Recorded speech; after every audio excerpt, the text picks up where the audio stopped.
Tere, mina olen Ingrid Maadvere ja näitan teile, milliseid lihtsaid tööriistu pakub LibreOffice Writer pilditöötluseks. Selleks otsime kõigepealt endale ühe pildi internetist, kujutame ette, et ma kirjutan praegu esitlust või teen mingisugust töölehte järvedest, paneme siia järv ja võtame pildid. Ja kuna ma plaanin seda pilti töödelda, siis ma pean kindlasti ütlema, et minu kasutusõigused on märgistatud taaskasutamiseks muudetud kujul.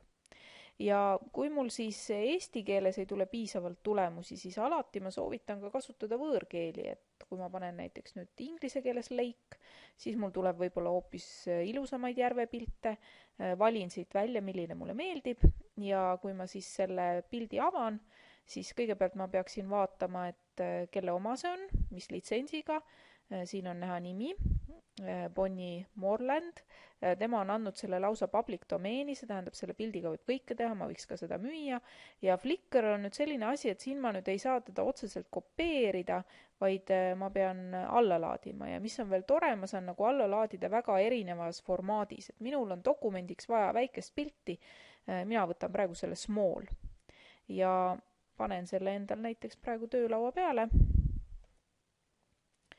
ja kindlasti kopeerin ülevalt ka endal selle aadressi, et see mul kaduma ei läheks, sest ma peaks ikkagi viitama, kelle pilt see on. Nii, teen uuesti lahti LibreOffice'i, siit insert ja image, otsime selle pildi üles, panin ta töölauale, desktopile, nii, ja siin see ilus järvepilt mul on. Nii, ja ma kleebin siia alla siis ka kohe selle lingi, no või las ta olla praegu siin kõrval. Nii, kui ma nüüd pildi peal klõpsan, siis tegelikult ma saan, eks ole, kohe teda teha suuremaks ja väiksemaks vajadusel ja mul tekib siis ka erinevaid tööriistu siia üles.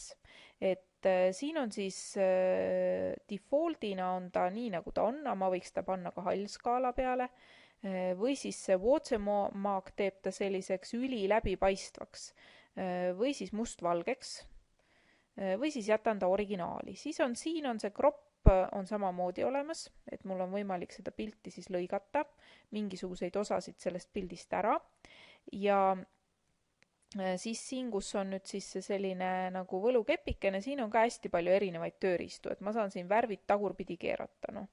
Väga ilus see ei ole, võtame tagasi, siis on võimalik siin igasuguseid näiteks teravustamist teha, et pilt muutub teravamaks ja siis on võimalik muuta ta reljeefiks näiteks hoopis, et ta on mul selline reljeefne, nii et noh, et ühesõnaga neid tööriistu peab siin kõike katsetama. Ja siis loomulikult on siin ka võimalus, et seda pilti, nii võtame selle cropi tööriista praegu maha. Nii, et mul on võimalik siis seda pilti ka pöörata igatpidi, nagu ma tahan, tagurpidi panna ja nii edasi.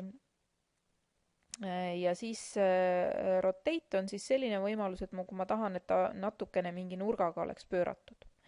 Ja siis siin on ka siis võimalik läbipaistvust muuta, et kui läbipaistev ta on.